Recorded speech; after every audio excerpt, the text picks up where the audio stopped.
My name is John Tofanelli, and I am the Resource Collections and Services Librarian for British and American History and Literature.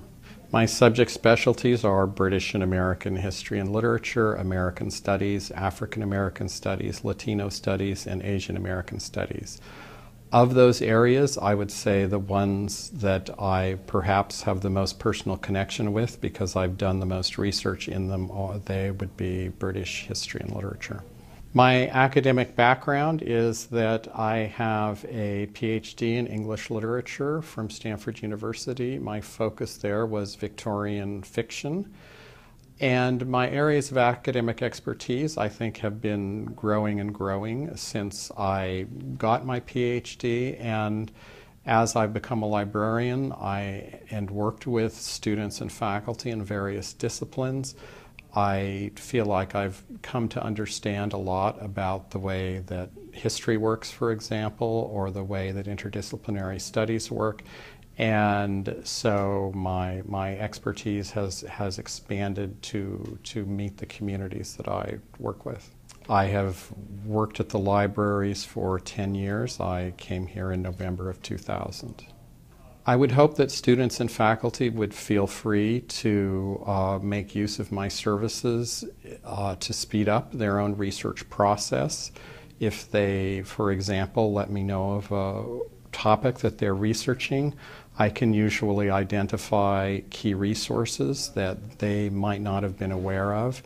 And so basically, I think the librarian's job is to speed up the research process, and that way researchers have more time to interpret findings, and they're spending maybe a little less time getting halted in the process of actually identifying sources.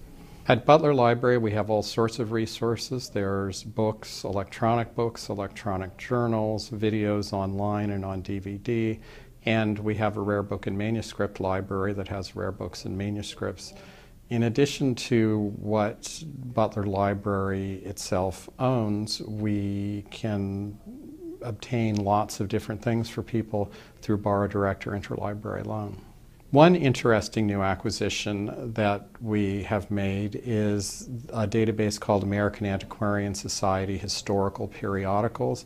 It has hundreds of periodicals from the late 17th through the early 19th century, and it's going to be expanded to cover up through the later 19th century.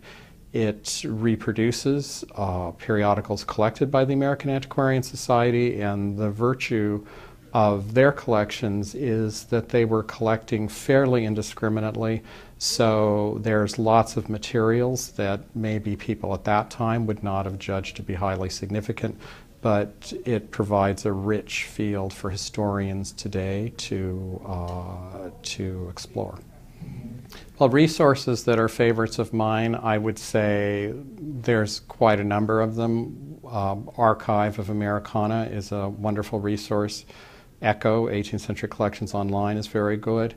And one that I am particularly interested in is Waterloo Directory of English Newspapers and Periodicals, because for 19th century newspapers and periodicals, it provides a lot of crucial information, such as the cost of issues, circulation figures, who the editors were.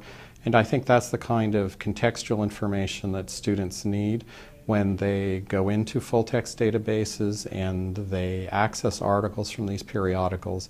It's important to be able to put them back into a historical context and think about how many people actually read this periodical and what it cost and things like that. So I would recommend all of those resources to students and faculty, and in fact we have so many that are worthy of looking at, but those are just a few.